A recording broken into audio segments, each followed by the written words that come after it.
Peace, peace, peace. Welcome back to Send the Record Straight podcast. It's your boy Vic Slang Hope, It's your girl Kai. and today we're here to talk about how black mothers raise their children. And it's something that me and Kai be talking about. We be having like these conversations about, you know, like like race, like culture, and a lot of different things. So we wanted to kind of like touch upon the subject on like how black children are raised a certain way. Salute, salute, salute. And we just wanted to get into that, like how the way you raise your children and the ways that black people raise their children are kind of like detrimental to like the identity that they kind of like and they self-esteem as they grow up and they get older. So I'll let you go first, Kyle. All right. Yeah, so I feel like for me, I think there's a certain toxicity within black culture, specifically with black mothers.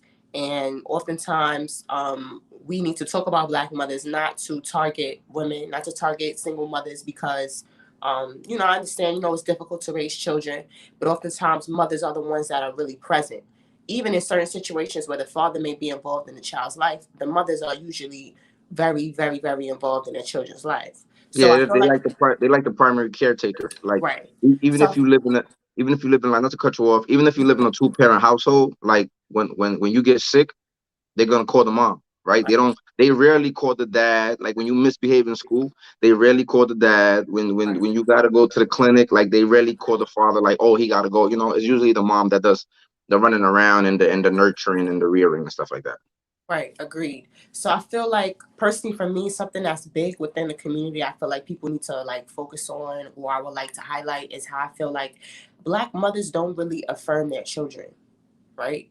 Like when I say that, I mean verbally, right? So they're not giving positive in terms of daughters, right? Like I don't hear, oh, you're so pretty, you're so beautiful, you look so nice, this, that, blah, blah, just little stuff like that, right? You're so smart, this, that, like physically, like verbally affirming your children, right? Like at the end of the day, like you set the precedent for how your children feel about themselves, because no matter what the outside world tells them, if their own mother doesn't, if they believe that their own mother doesn't support them, if they believe that their own mother doesn't care about them, then how is that going to affect their self-esteem in the long run? And I just feel like oftentimes that's something that I see. um and I think, yeah, like I think for me, like that's one of the big problems, and I think it comes from this perspective of tough love, right? And it's like this fear of, oh, I need you to do well, because and I understand the fear of you being like a black woman, a black son raising a black woman raising a black son. I understand the fear, and this whole idea of like you're gonna have obstacles, it's gonna be difficult, so let me be tough on you now before you get out there and really meet the real world. It's like kind of like breaking you down before you even really get out into the world. And I think that definitely derives directly from slavery. Like women used to do that during slavery with their children, right? They used to whip their children, right? They used to make sure that their children were behaved a certain type of way to not draw attention, or to anger, their master. You Yeah. know what I'm So saying? so so one of the things they used to do during slavery was like like if the master felt like your child was smart, like they automatically saw that like, oh, I can sell this young person, like, what I'm saying, you smart, you quick with your hands, you quick with your thinking, like, like this is some of the descriptions that they will give off in the auction. Right? They will be like, oh, he's only 8 years old, but he knows math. Not math, because they wasn't letting him read and shit, right? But like, Right. it's like, oh, he runs fast, or he works fast with his hands, or he picks up on things quick. Like, this Right. was like some of the shit that they used to say, right? So when the master used to come around, and he used to say like, hey, that's a smart little boy you got around there, or that's a smart little young girl, or a pretty young girl, right? These dudes used to be Mm-hmm. saying weird shit, right? So mothers will be like, no, she ugly, she not cute, like she Mm-hmm. not pretty, she dumb, she don't know Mm-hmm. what she's doing, he's stupid, Yep. like he don't know what's going on, like he can't do shit right, like so they would say these things to kind of like protect their child, right? But at the same time, it's like it was doing something else to like their self-esteem. Because Right. and then when you fast forward, I think that like it's kind of like today, right? And Dr. Joy DeGroy speaks about this in post-traumatic slave syndrome, and that's why I urge everybody that's black should go out there and read it, because she speaks about how a mother, how like she gave a scenario of like going to a parent teacher night. Now, the mother, the white mother, she was just Hmm. saying like, "Oh, my son is very smart. You know, he's getting good grades. He's at the head of his class," and she was just so proud of her son. And Right. then and then she might say, "Oh, I see your son coming along too," and she might be like, "Oh no, like he just, Hmm. you know, like you'll bring him down, right?" And Right. then it's like it's almost like this is adaptative behavior. It's Hmm. like you're still doing things that you did during slavery, because again, it's in your genes, right? It's in your genetic makeup. So you're still doing things that help our ancestors survive. Salute, salute. So you still doing things that help our ancestors survive, and it has become adaptative behavior. So now you're still breaking down your children, right? You're still saying like, oh nah, he a pain in my ass, or you know what I'm saying? Even though you're proud of him, you know what I'm saying? Even though you're proud of him, you don't really show that. You know what I'm saying? It's again, like you said, this tough love. It's like we have a problem like really handling our emotions, even like just sitting down and talking about them, or not exploding, or we just have a lot of a very hard time managing our emotions. I think I would believe, and then, like you said, a lot of it is connected to we was living in we had to adapt to a system to we had to live in certain conditions where we couldn't express how we really felt, where we had to hide it. If we was upset, most of the time it's anger, right? Like we was upset about certain things. We couldn't really express that. Even if we were sad, nobody cared. It was just like, yo, you better you better serve that tea with a smile on your face. Hmm. You know what I'm saying? So it's like Right. you had to like continuously suppress your emotions, and I think like that's some of the biggest issues, and why we see those big issues going on today. Right. I agree. There's a popular saying that black mothers raise their daughters and love their sons, right? And so, from my personal experience, from experiences that I've seen, I feel like black women are very, very hard on their daughters in terms of teaching them how to be responsible, right? Teaching them how to be independent. And I see that oftentimes there is a lack of accountability when black mothers raise their sons, right? And oftentimes I definitely think that this has to do with the high percentage of women who are raising children by themselves. So growing up, it's like you for daughters, the same grace is not extended, right? To sons that it is for daughters, right? So very young, you're taught that you need to cook, you need to clean, you need to be clean, you need to do good in school. Certain things are just required for us, and I don't necessarily see the same treatment when it comes to men, right? Shit, Um, not these new girls. These new girls don't be knowing how. If you was born past 1993, most likely you don't know how to cook. okay. Um, I mean, yes, there's definitely a lack of those skills that are being reciprocated today, that are being taught today. I agree with you on that.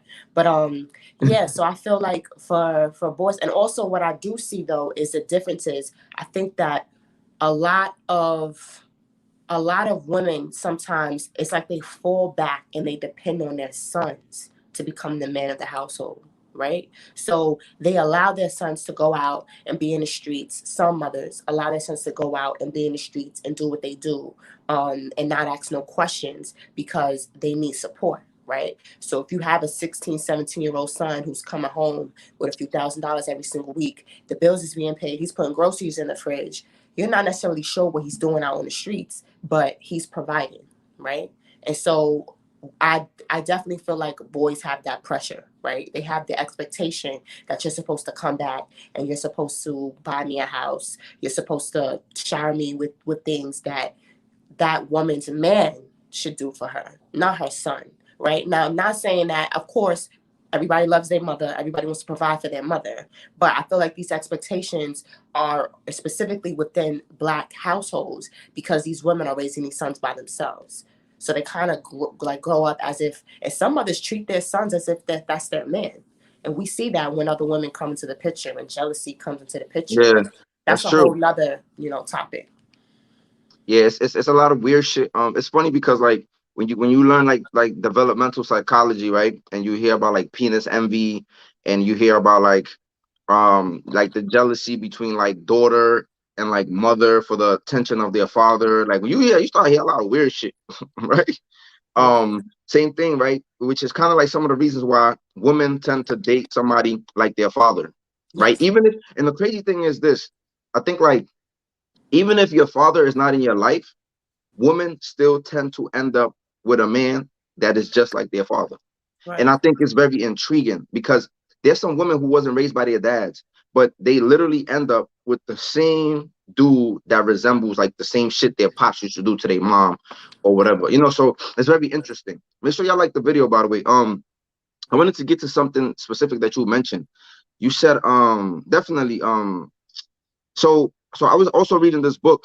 I was reading this book and it was talking about how back in the days, right? How women how mothers used to basically, they try to protect the woman more. They try to protect the woman more. So they didn't, because a lot of women were getting raped. A lot of women back in the days, back in the days, right? They were getting jobs like nanny jobs. So Right. they babysitting, and a lot of, what I'm saying, and most of the people that could afford to pay for a nanny was white people. So they was working in these white homes where they was being sexually assaulted, where they was being like raped. It was a lot of things happening to them. So like the man, it's almost like the boys, they didn't really put so much emphasis in like protection of the boys, even though like the protection of the boys is different because it usually comes from a violent altercation, right? Like a physical violent, like get lynched, get killed, shot by police. So this was like more the danger for men, right? And the danger for women was just like fearing that they would be sexually assaulted. So so so women, or the parents, are to put more into like to the mindset of women to like don't be a nanny, like don't try to strive, don't do these jobs, like go get a college degree, become a professor or something, or just work somewhere where you might be a little more safe, right, instead of going into somebody's home. And even with the like you said, right, like going out, like you notice how parents are usually harder. I don't know, it's weird because I have friends who mothers, who their mothers and their dads was harder on the boy and not so much on the woman, because it was kind of like, I don't know if it was just like because they felt like he was just more prone to maybe join a gang, or maybe hustle. And I feel like girls don't really get into stuff like that. Like there Right. are women who might sell drugs, but that's not like a frequent Right. phenomenon, That's true. right? Also, like if we look at who's continuously getting locked up, right, and going to jail, it's men, right? So I think that they was harder on him because they didn't want him to like end up in a gang, or go to prison, or end up in certain things. But his sister, she was cool to go places. She was cool to go out, hang out, and like so. But I also noticed that it's some situations where it's like guys usually get left alone, roam to free, right? It's almost like, oh, he gonna be all right, he gonna be good, even though there's this danger of police and state violence. At the same time, like guys, got a little more room. You know what I'm saying? Like I know people who daughters, no, you can't go past the porch. Right. Stay on the porch, and then it's like the kid is like he could go down the street, he could go to the Hmm. park, he gets a little more freedom, a little more room to operate. So I also noticed that thing too. So it's something about it's different dynamics, but I think for the most part, like dudes get a little more room, more leeway, and like the girls, it's almost like I gotta protect my little precious little pearl, like it's not given that sweetly, right? It's just more like, no, don't ask me. Right. Don't ask me why. Like instead of it being like a conversation, I believe. Like I'm doing Exactly. this because like this is just I think like parents, a lot of time parenting in black neighborhood is just like because I said so. What I'm saying? And that's that. And that doesn't provide understanding to that child, right? And then another thing that I read was talking about how because black mothers try to protect their sons a certain way, and they did it in a way where it was like demeaning, where it was just like it came at the cost of like their self-esteem, Hmm. and stuff like that. Like black boys grew up resenting their mother, so there's a lot of that even perhaps might be also true for like black women, resenting their mothers because they treated them a certain way, or they was verbally abusive in the Yes. name of tough love. Yes. Right. So you said everything beautifully. Everything you said, I completely 100% agree with. And I feel like oftentimes, because, and this is going back again to our conversation about baby mama culture, right? So a lot of times what I see is women are having children when they're unprepared, when they are not ready. And in a weird way, they begin kind of to resent their children, right? So because they had their children young and they're working multiple jobs and they're alone and it's very hard for them to date, it's very hard for somebody to take them seriously, they're not able to really fulfill their life. Now they kind of want to live their life through their children. So now it's, no, you're going to do this. You're going to go to college. You're going to live your life this way because I sacrificed my life for you. And this is the path that I think is correct. And so what that does is it doesn't really allow that child to have its own pathway.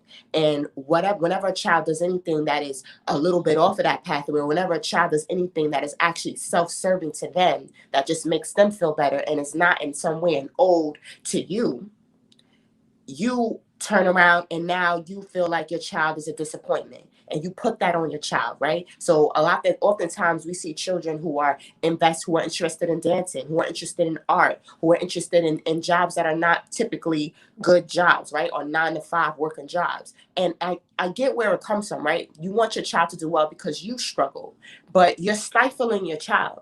Your child is not really able to do what makes them happy because in this world, yes, it is you want your child to be able to live a life and not to struggle, but you also want your children to be happy. But that doesn't seem to be at the center of a lot of these discussions. It's not about, oh, what makes you happy. It's about what's going to make you money and what's going to make me proud. So oftentimes, if the mother really wanted to be a doctor, or if the mother really wanted to, whatever job she wanted, that's the job she's going to put on her children to become. And she feels like because she made those sacrifices when she was young, that, and in a weird way, it's like parents feel like, oh well, I cook and I clean and I do this and this and the third, boom boom, and it sounds fucked up because what you do is a sacrifice and we do appreciate it, but that's what you're supposed to do. You know why? Facts. Because you laid down and you made that child, and as long as that child's alive on this earth, you have a duty to them as a parent to take care of them.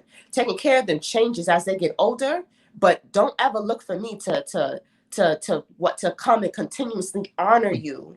You know what I'm saying? Yeah. For doing what you were supposed to do. It's this idea of parents always feeling like children need to come to them and honor them. You know what I'm You know, saying? you It know should what's be so funny? mutual. You know what's so funny? You ever watched the movie Fences with Denzel Washington? Yes. Yo, that movie was so it was mad deep when he told them. He said he said something. He said, "Why you think I take care of you?" He said, "Cause you love me." He said, "Ain't cause I love you." He said, "It's my responsibility to Possibility. provide for you. It's my Mm-hmm. responsibility to provide for your mom, Yep. to give you a home, Yep. to put food on the table." He Yep. said, "That's a man's job." Yep. He said, "This shit don't got nothing to do with no love." Yo, it was just mad crazy though. Like That's a the fact. way, and that's just like an example. Like he was saying some real shit, but I felt like his son was looking for love. Like he was like, damn. Like he was just like, you don't love me, like And even when his father died, like even at the funeral, I don't think he went. I don't know if he. I'm not sure if he went to the I don't funeral. remember in the movie.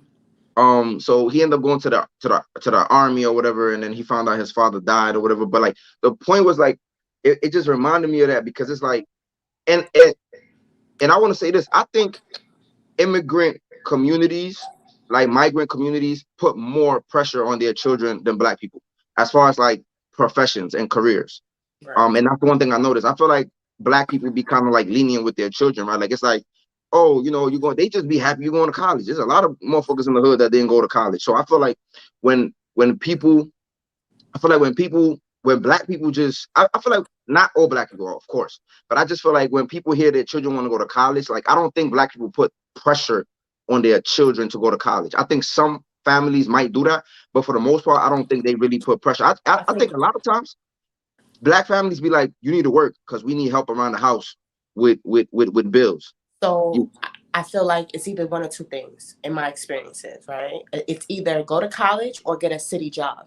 Those are the yeah, two things that yeah, I push. yeah, yeah. But I think a lot of times they don't really. I don't. Again, I don't know. But I'm saying from my experience, like a lot of people, a lot of black families that I know, they never put pressure on their kids to go to college. Um, they and somebody said yes, they do. I see it more from immigrant communities. I see it more from like Indian people. I see it more from like maybe Dominican people, right? Unless they got a business and they be like, you know what, you could just take care of the store, or you can just, like. But I see it more from like other communities or Mhm. African people. Like even though they be having a little business set up too, like I see it more other communities pushing it on their kids than in the black community. And I wanted to get to another point that you mentioned. Because oftentimes like me and my other peoples was talking about this, right? How like migrants, they will come here, and like when they get here, but this is besides the point. But it's like people have kids fast, like early, like, what I'm saying. They just be like, what I'm saying, you gotta have a kid, like, and then it's like you said, like there's the same thing kind of like applies about the responsibility on the child. Like it's just like the first boy, he gotta buy me the crib. Like it's never like my mom be saying shit like that, right? And she'd be like, oh yeah, you gotta be the one to buy my house. I'm Right. just like, I got a sister, right? My Right. sister ain't gotta do shit. My Hmm. sister, she don't put nothing on my sister. It's like I gotta do shit for her. I gotta run around. I gotta give you money. I gotta do all these things for my mom, right? And it's like it's like some entitlement. Like I'm entitled to that. And It's this, and like like you said, like, it's like you're her man, right? Not in that type of way, yeah, right? yeah. But if she had a husband or whatever man in her life, then I feel like oftentimes, because a lot of black women are raising children single, they turn around and they look for their sons to kind of provide for them in the same ways that their man is supposed to provide for them. Make sense? Some weird shit. Somebody say you look like B Simone. I'll take that as a compliment. Baby boy. Thank you. But I wanted to get into another point, right? That I think is something that I think about a lot when I think about raising my children. Um, I think about this concept of beatings, right, or whippings, or whatever y'all was raised up calling them, right? And not that I'm completely against um, corporal punishment, right? But I feel like oftentimes within the black community, I think that that is overused a lot. To whereas I see children getting beatings for things that they shouldn't be getting beatings for, simply. I'm beating my kids. Shit. And that's fine. But I feel like for me, I don't think everything is cause for that. And I think a lot of times when you really take a step back and you look at it, I think it derives all from laziness. Simple. And a lack of communication. Going back to again what you said. There's certain conversations in which you can just literally talk to your children about certain things. Everything doesn't need to result in, oh, you did this, boom, I'm beating you. Because all that does is build resentment, going back to what you said. And what that does is it excludes you from your child's life. Now, because your best believe, your child is going to do whatever the hell it wants to do. It is. Your child is going to live his life, live his or her life. But all that they're going to do is now they're going to exclude you from that. They're going to find ways to live their life without you. And what's going to happen is they're going to get in a lot of messed up situations, as children do, and be unable to come to you and communicate with you because of fear of your response. Hey, ma, yo, a young girl, right? For example, right? I remember growing up, and my mother raised me differently, right? My mother was very involved in terms of teaching me as a woman, you know what I'm saying, Don't about my choke body. now. My mother was very adamant and very responsible when it came to me about teaching me about me, my body as a woman, how to clean myself, how to everything, how to go to a doctor, how to get checked up, all these things, right? About me as a woman, about my own body. And therefore, a lot of girls who are my age did not know that. A lot of girls my age had no idea what a gynecologist was, but they was running around having sex, but they had no idea what a gynecologist was. A lot of women are never introduced to a gynecologist until they have a child. And that's actually very sad. But that comes from these mothers not teaching their daughters these things, right? So a lot of girls will come to me because they running around in the town, they doing these things, and now they got a little itch, they got a little burn, they got a STD. And so now they don't know how to deal with these things, right? They don't have anybody to go to. They're scared to talk to their mother about these things because of the way that she's going to react. They have no idea about health insurance. They have no idea how to go to this out there, boom, boom. So for me, I will always be the friend that would go and that would take them and that would introduce them to certain things and help them out at if it was a clinic or whatever. You know, You know what I'm saying? your friends gonna see this. They're gonna think you shit talking them. Anyways, you know what I'm saying? These are things that I would have to do, and it's very unfortunate, right? But this all in every single situation, I would talk to girls and be like, hey, why don't you talk to your mom about this? You know what I'm saying? And they would come to me as their peer because I'm their age. And some of these girls are quite older than me, actually. And it's quite sad that they're turning over to a younger girl or a girl that's their age, looking for a resource that should be introduced to them by a parent. But this is just a very small example of how your children are going to go out into this world. They're going to get into mistakes. And what's going to happen is they're not going to come to you. And I want to build a relationship with my children, whereas it's not that you are free from consequences. And it's not that you're going to be free from my opinion. But I don't want you to ever be in a situation where you're so scared to come to me and talk to me about something that you out here talking to your peers looking for resources, you know what I'm saying? I'm at home. Because at the end of the day, I want you to be safe. All of our worries, all of our fears, us beating our children comes from the fear of we don't want to correct this stuff at home so that you don't do that stuff outside of this house because we know the consequences outside this house is much greater. But there needs to Yeah. be a balance. You know what I'm saying? And I feel like in our community, we lack that. I see kids in toy stores picking up toys, and their mothers, picking up toys, and their mothers beating them for picking up the toys. He's 4 years old in a toy store. Why are you putting your hands on a child because they're being a child? Instead of Yeah. communicating with them, hey, little Johnny, we're not getting anything for you right now. I'm just looking, or I'm just doing this, boom, boom. You can't have anything, but maybe another time. Instead, you smack the little kid across his face. What does that What up teach your now? child?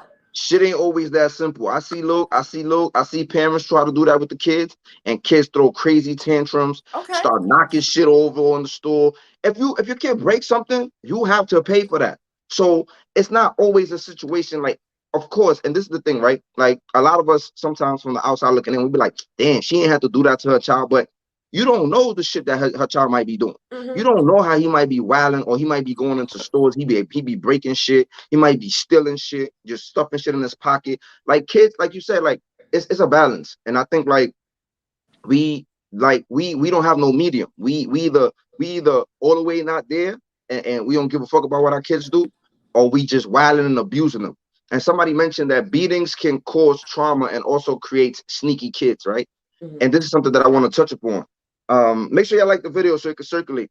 And I want to touch upon this because it's like I feel like I feel like people been beat. I feel like black kids are to the point that they don't grasp the seriousness of what's happening unless they beat. Like they won't listen unless you beat them. Like it's almost like it's crazy. And I know that sounds crazy, but I think it's because of adaptive behavior.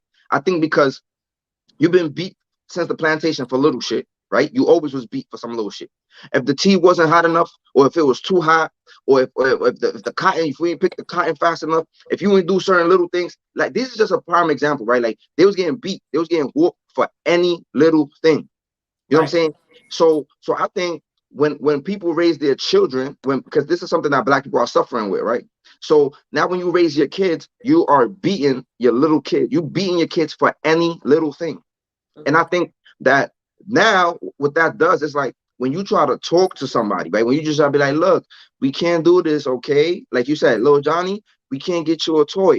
Sometimes because it's not attached to a beating, right? It doesn't register, and it's crazy. It's just like some of those women, right? That be in abusive relationships. They probably witnessed it at home. You know what I'm saying? Like they witnessed probably if their father was around, they probably or whoever she was bringing around. Sometimes they witness domestic situations in the house. And you know what they do? They might translate that shit as love. Like my mother never left. He was beating her, but you know what I'm saying? Like she never left. He loved her. Whatever. However they translate this shit, right? And you know what happens? They end up a lot of times people end up with people who be beating on them and they think it's love. So it's almost like we got deep psychological issues, man. And I think that a lot of shit is engraved in our DNA. Not saying that we can't get help and we can't change it, but it's a lot of shit that we don't even know that's going on with us that we have to tackle, that we have to get to the bottom of it. And it's crazy. It's crazy that should sound like, yo, a lot of people, it's like this. It's like when people say, yo, people only respect violence.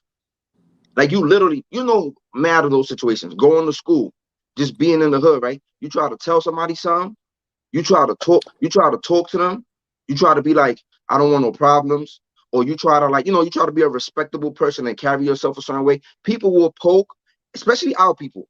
They will poke, poke, poke, poke.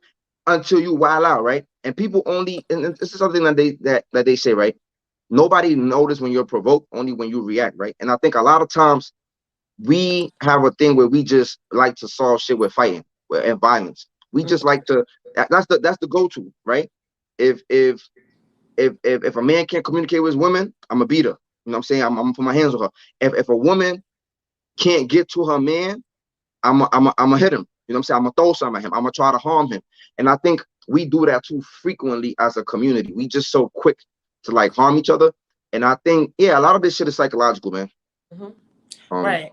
I agree with what you said. But I feel like for me, I just want to do things a little bit differently. I just feel like it shouldn't be used as much as it is being used. And I think that oftentimes kids definitely will test your patience. Children will test your patience, and children can be very manipulative. But I think it all starts from young, because I definitely have examples of children who are not punished in that way, who are not as much, right? Who are not, you don't see their parents putting their hands on them as much, or even verbally abusing them as much, and they have a much better relationship with them. So that's just something that I thought about, and it's something in my own personal experiences. My parents whoop ass. Okay, I grew up in a very traditional Southern based household. I got look my how you ass turned out. Look how you turned out. I got my ass whooped, right? And I turned out beautifully. I turned out great, right? But there's still some trauma, and again, like I said, it built resentment that I had to, unlearn. It built a disconnection between my parents, because I just started doing things by myself. And to this very day, you know what I'm saying, I'm still very independent because of that life that I had to grow up in, right? And my They parents used did to a be like, great job, you better right? eat all that food. You better My eat the parents vegetables too. exactly, right. But my parents did it the best job that they could. But it is our duty, right, to be better, right, to correct the things that our parents weren't, didn't do the best, right. And that's what I want to do. I want to be better. You know what I'm saying? I just want to do things a little bit better. I Damn, want to somebody raise my wrote kids a little somebody better. wrote they dead to me. Damn. I'm Who, seeing who's that? The somebody parents? they I don't know if they talking about their parents, but it's I think I try not to hold resentment. I think like I have resentment for my father, right? My father wasn't there, he wasn't around. And then I feel like for a lot of years I held a lot of resentment. I was angry, I was upset, I was blessed. Thank I you. was getting into shit, I was running the streets. I was out here. I was my own man. I had to be, I'm saying, like Meek Mill said this shit on the song. He said, but Meek Mill father was killed, right? So Meek Mill said, like, I'm saying, like, this dude killed my father and you forced me to become man of the house. You know what I'm saying? Like, you literally did that to me as a child. Like, I didn't get to be a child. You forced me to become the man of my house. And I think like a lot of black men growing up without their dads are forced to become the man of the house, like, and you got to go out there, you got to get it. A lot of times, some kids, they had it, their mothers make sure they was good, but it was still a void, right? It was still like, and somebody mentioned that, like a woman can't raise a man. Like, she could give him certain No, things, but right. that man is gonna look for other men to follow. And a That's a lot of fact. times it'll be another motherfucker that was raised without a father That's a on the fact. block, on the corner, That's a and and fact. and this and so this is like a reoccurring cycle. It's like single mothers raising children, and again, we're not doing this to blame. We're not blaming the mothers, because of this tragedy that's going on in the black community. We're just saying, like, this is the cycle. It's like single mothers raising these generation of kids, right? And then that generation of men, wa alaikum salam wa rahmatullahi wa barakatuh, that generation of men are becoming the role models. And mind you, they twisted already, because they father figures, or they role models probably another generation of men that was raised by single mothers. So this is the tragedy that this has done to our communities. It's just like a wave of and then the man role models that they look up to is people who was kind of like are going through the same shit like them, right? And it's usually the drug dealer on the corner. It's Right. usually the gangbanger. It's usually whoever gets their hands on you. It's not it's rare, what I'm saying? It's rare that it's gonna be somebody stand up dude, right? Because a lot of times when people get money, they leave the community. That's not saying that there's not no stand up dudes in the communities, right? Um, but it's like they're being overpowered. It's way more of like the other spectrum. You know, I don't want to say way more, but I'm just saying it's just out there, right? Like think about it. If you're a man that's always working or you staying out the way, and this if you staying busy, then me growing up roaming the street, I'm not gonna get to see you because you're not constantly around. The person that is constantly around is the hustler, the gangbanger. He don't really got a 9 to 5 job. So I'm always seeing you.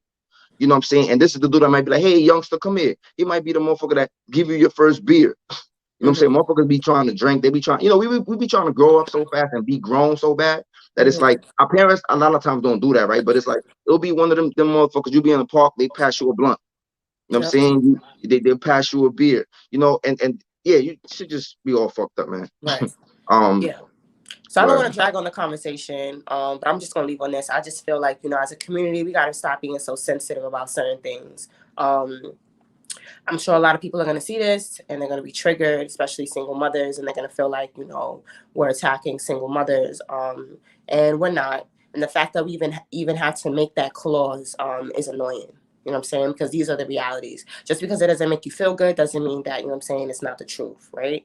And Yeah, so I feel like we're constantly playing this game of catch up, and it's annoying. It's annoying that for people, like me, people who grew up a certain type of way, and want to do things differently, have to sit there and unlearn their trauma, right? So I have to spend so much. I actively to this, like personally for me, right? I know that I have issues. I know that I have traumas, and I know that I'm working on those things, right? I actively have to seek help for that before I bring life into this world because I refuse to do the same things that were done to me. That's not cool. That's a setback. We don't have time for certain things. And so we're continuously just passing down this generational trauma because we're unable to have conversations like this because people are too sensitive. I don't have time for it. You know what I'm saying? Like I really don't. Either you want to get with it, you're gonna listen before you formulate opinions, or you're gonna get left behind. That's it. It's gonna be a whole lot of hit dogs hollering in the comments because they ain't their feelings. You know what I'm saying? Get out your feelings. You know what I'm saying? And really recognize and listen to what's going on. Because we don't have time for this. We don't. There's certain people, I feel like there's certain groups of people that are enlightened, there's certain groups of people that are actively trying to do better, but we got to consistently look back and reach back for people to pull them in. I'm starting to, I'm not going to keep doing that for too long. I'm not. I'm going to just keep going. You know what I'm saying? Either you yeah, catch up or you get left behind. Simple. Because at the end of the day, our goal is to, of course, is to change the systems that are oppressing us. But at the end of the day, my real goal is to be happy and live a full life. For real. I'm not going to sacrifice my life to continue to have conversations like this. I'm not. definitely, I agree. Somebody said we were raised in a violent environment, so violence is normalized to us. Definitely, we see it in the household. You know what I'm saying? I'm gonna bust your ass. Yo, I be hearing some parents be talking crazy to their kids. you know, um, so yeah, and you're right. Like, we just be so triggered, man. But I wanted to say this. I want to leave on this. And I think that, like, Dr. Joy DeGroy, she said that trauma, we're dealing with generational trauma, historical trauma, and reoccurring everyday trauma. So, and then trauma alters your genes. It changes your genetic coding. So what this means is that Black people and other people who suffer, like Native Americans and maybe some of the Holocaust survivors, right? Certain people who endured certain type of events, their genes kind of were altered, right, because of the trauma. And the longer you are held in a traumatic situation, like just think about people with PTSD, right? So Black people have PTSD, right? You know what I'm saying? You witness somebody die, you witness somebody get shot, you witness all these different things, and then you have the shit that is in your DNA, right? So now you dealing with all type of shit, and people not getting help. A lot of people in denial that something is wrong with them. A lot of people is just ignoring shit, right? Or some people don't have access to it, or some people, whatever the case might be. People are walking trauma bombs in the Black community, right? They're walking trauma bombs, and they just be unleashing on everything in their path, and whoever they could set it off on. And this is why we see a lot of this shit going on. So I just wanted to say this to you, like, you can get the help, right? It starts with us getting the help, but that nigga shit, and we know what that nigga shit is. That nigga shit is still in your DNA. You know what I'm saying? So we can, and I think that, like, it's gonna take a wave of, like, cured people to bringing like sound babies into the world, right? But then the world's still gonna do some traumatizing shit to them. So it's crazy, but we just gotta do like the best we can. And I think like that's the best we can do, because at the end of the day, like the shit is in our genes, right? So and sometimes shit could skip you and hit your child. You know what I'm saying? She could literally skip me, and like, we could get the therapy, and we could get, but it's still shit in our DNA that we don't know. We haven't, you know what I'm saying? So we always gonna pass down some shit. And I think like the best thing is to tackle it. Let's just have conversations. It's just like be open, and it's just like, but I think we all carry nigga shit with us. I was just telling my homegirl this yesterday. I was like, we all got that nigga shit in us. You know what I'm saying? It's just, it takes the right scenario or the right situation and bring that shit up out of us. Some people nigga shit is just, they just like twerking, or they like doing certain shit, right? Some people just some guys, they just like ignorant shit, right? Or they just like, I don't know, but everybody got some shit, man. Like they might call it culture, they might call it whatever, but like it's funny because a lot of times we take from our culture the most negative shit instead of like the positive things in the culture, right? So that's just what I gotta say. If you got anything else to say, No, that's it um, for me for today. okay. Thank you, Joyce. I appreciate it. Definitely. Ramadan is definitely coming. But, thanks for everybody who tuned in. We appreciate it. We appreciate the people who like the video. We appreciate having y'all. We'll be back next Sunday with another All right. episode. So y'all stay tuned. Peace. Later.